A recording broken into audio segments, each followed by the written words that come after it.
Renee, and today on Navigating the Gap, um, we're going to be talking about. Well, there's no special guest today, let me say that. Just a few conversations that feel important, especially if you're in a season of figuring things out as you go, just like me.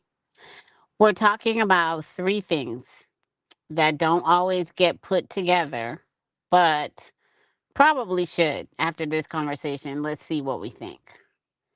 So, the first conversation is young adults with autism finding their way. And I have a young adult who is finding his way. What does it mean to start?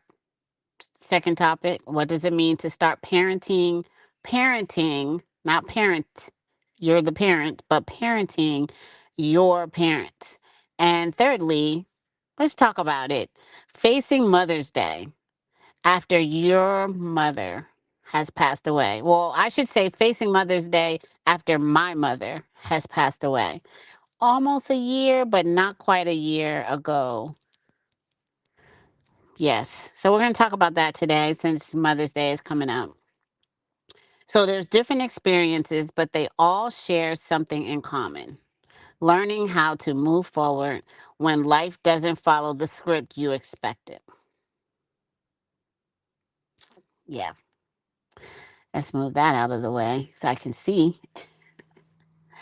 All right. So young adults with autism finding their way. Let's start with something that doesn't get enough honest airtime. I like to call it autism in real time, okay? But for a lot of young adults with autism, there's a moment where structure disappears. School ends, support systems shift, and suddenly you're expected to just know how to exist in a world that was never really designed with you in mind. Imagine that. There's pressure to get a job, build relationships, be independent. Come on.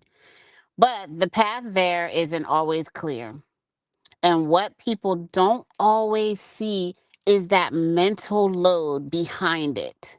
Constantly reading situations, adjusting, masking, second guessing. Like, what do I do? Which way do I go? Um, and all in one day. Okay. Some people call it high functioning. Yeah. But the labels hide for sure how much of effort it actually takes just to keep up. There's a lot of work. You wonder why sometimes the young adults are sleeping because the mental all that wood that is burning in their brain and just trying to figure things out, they're exhausted.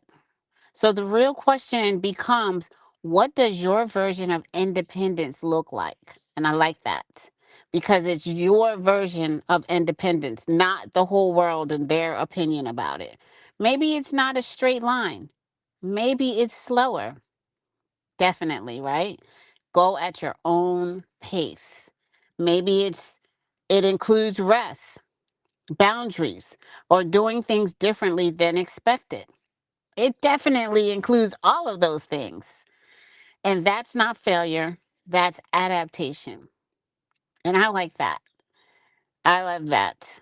And so now this might seem like an odd combination of a conversation, but let's shift that idea of independence a little bit. Because sometimes, just as you're figuring out your own life, something unexpected happens. And I'm talking to you, to the mom, to the dad, to that sandwich generation, if you will. There comes a point for some people where the roles start to reverse. So listen to this. You're no longer just being cared for. You're the one checking in, making decisions, holding things together. It might be gradual or it might hit all at once. But either way, it changes something fundamental because now you're balancing. two realities. You're still becoming yourself, right? While also being someone others de- depend on. So you're doing that. And now you've become someone that others depend on you. That can come with pressure, guilt, even resentment. And that is a fact, okay? All those feelings people don't always feel comfortable admitting. You almost can feel ashamed, like I'm pissed off at my parents for needing me this much. Like you're not trying to say that out loud. But listen, keep listening. There's a quiet question underneath it all. How do you show up for them without losing yourself? Here we go. Little balance. There's no perfect answer, y'all. Not at all. But part of it is recognizing that support doesn't have to mean self sacrifice. Wait before you throw yourself off the side of the road or you go on to the sacrifice. Hold on, there is an answer. You're allowed to have limits. You're allowed to still be in progress. You're absolutely allowed. Sometimes, before you fully figure out that balance, life shifts again.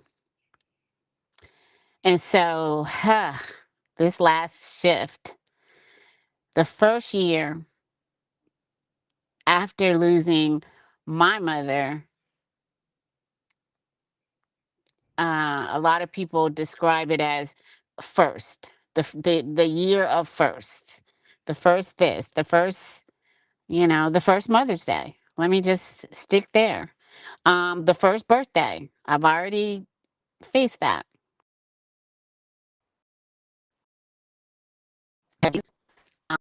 Um, the hmm,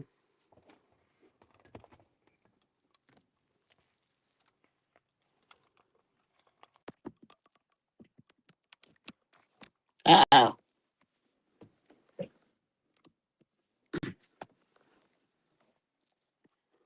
All right. Hopefully, we're still connected. It says live, so I'm going to keep going. But this is the year of firsts for me.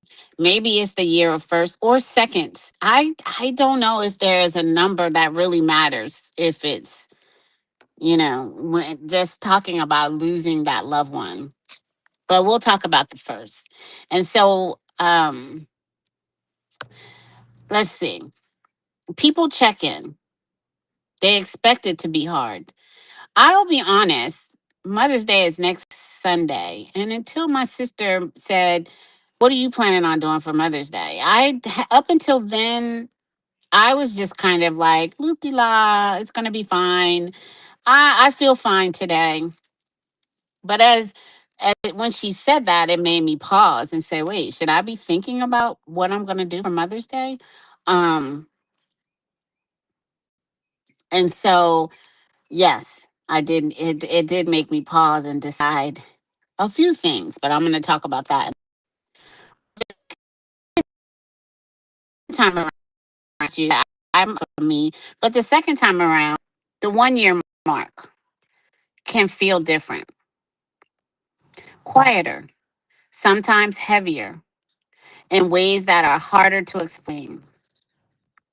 I get that because now the world has mostly moved on. Oh, definitely, but your relationship with her just